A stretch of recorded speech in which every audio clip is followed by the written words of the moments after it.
Hi friends, dainty ഡിവോട്ടിലോട്ട് എല്ലാവർക്കും സ്വാഗതം. ഇന്ന് നമ്മൾ ഉണ്ടാക്കാൻ പോകുന്നത് ഒരു ഫ്രൈഡ് റൈസ് ആണ്.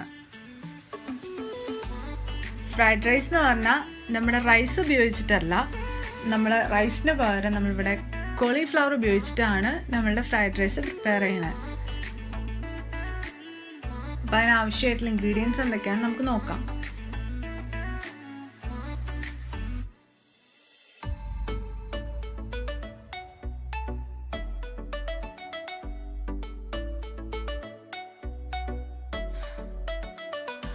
അപ്പം നമ്മൾ കോളിഫ്ലവർ എങ്ങനെയാണെന്ന് വെച്ചിട്ടുണ്ടെങ്കിൽ, ഞാൻ നല്ല ചൂടുവെള്ളത്തിൽ ഒരു അരമണിക്കൂർ നേരം, ചെറു ചൂടുവെള്ളത്തിൽ അരമണിക്കൂർ നേരം ഇട്ട് വെച്ചൊരു കോളിഫ്ലവറാണ് ഇത്. എന്നിട്ട് ഞാൻ നന്നായിട്ട് മിക്സിയിൽ ക്രഷ് ചെയ്തെടുത്തു.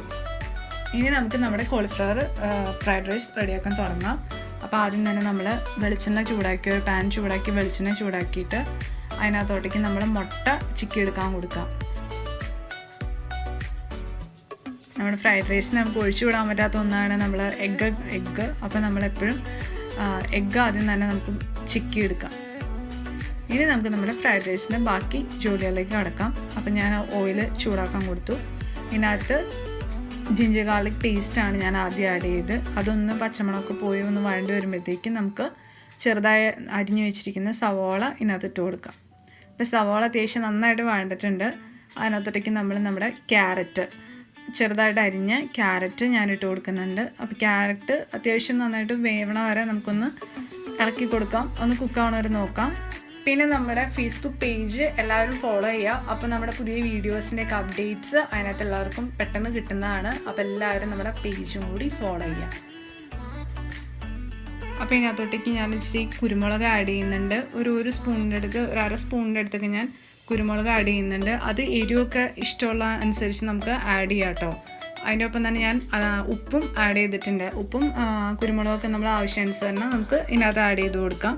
അപ്പോൾ ഇതിന് നമ്മൾ നമ്മുടെ കോളിഫ്ലവറും കൂടി ഒന്ന് വേവിച്ചെടുക്കുകയാണ്. അപ്പോൾ ക്യാരറ്റൊക്കെ ഏകദേശം ഒന്ന് റെഡി ആയിട്ടുണ്ട്. അപ്പോൾ ഇനി നമ്മൾ ക്രഷ് ചെയ്തെടുത്ത കോളിഫ്ലവർ നമ്മൾ നന്നായിട്ട് കുരുകുരുന്ന് ചെറുതായിട്ടിരിക്കണം നമ്മുടെ കോളിഫ്ലവർ ഇതിനകത്തോട്ടേക്ക് ആഡ് ചെയ്യണം. അപ്പോൾ കോളിഫ്ലവർ നമുക്ക് അല്പം വേവണ വരെ ഒന്ന് വെയിറ്റ് ചെയ്യാം. കോളിഫ്ലവർ ഒന്ന് വെന്ത് വരണ വരെ, ക്യാരറ്റും കോളിഫ്ലവറൊക്കെ ഒന്ന് റെഡി ആവണ വരെ നമുക്ക് വെയിറ്റ് ചെയ്യാം.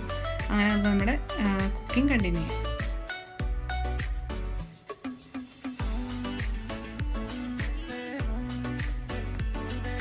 അപ്പോൾ ഇതെല്ലാവരും ട്രൈ ചെയ്യണം, വളരെ സിമ്പിളായിട്ടുള്ള ഒന്നാണ്. അപ്പോൾ എപ്പോഴും ഈ റൈസൊന്നും ഉപയോഗിക്കാണ്ട് ഒരു ശരിക്കും നമ്മുടെ ഫ്രൈഡ് റൈസിൻ്റെ ലുക്കിൽ നമുക്ക് നമ്മുടെ കോളിഫ്ലവർ ഫ്രൈഡ് റൈസ് റെഡിയാണ്. അപ്പോൾ ഞാൻ ഇതിനകത്തോട്ടേക്ക് അല്പം ഗ്രീൻ പീസും കൂടി ആഡ് ചെയ്തു. ഞാനൊരു 1 കപ്പ് ചെറിയ ബൗളിൽ ഗ്രീൻ പീസ് എടുത്തിട്ടുണ്ട്. ഗ്രീൻ പീസ് ഞാൻ എന്താണെന്ന് വെച്ചിട്ടുണ്ടെങ്കിൽ നേരത്തെ തന്നെ ഞാൻ വേവിച്ച് വെച്ചിട്ടുണ്ടായിരുന്നു, ഉപ്പിട്ട് വേവിച്ച് വെച്ചാണ്. അപ്പോൾ ഗ്രീൻ പീസ് അപ്പോൾ അധികം നമുക്ക് വേവിക്കേണ്ട ആവശ്യമില്ല. ഇതിൻ്റെ കൂടെ തന്നെ നമ്മൾ നമ്മുടെ നേരത്തെ തന്നെ ചിക്കി എടുത്ത് വെച്ച് നമ്മുടെ മുട്ടയും കൂടി ആഡ് ചെയ്ത് കൊടുത്തു.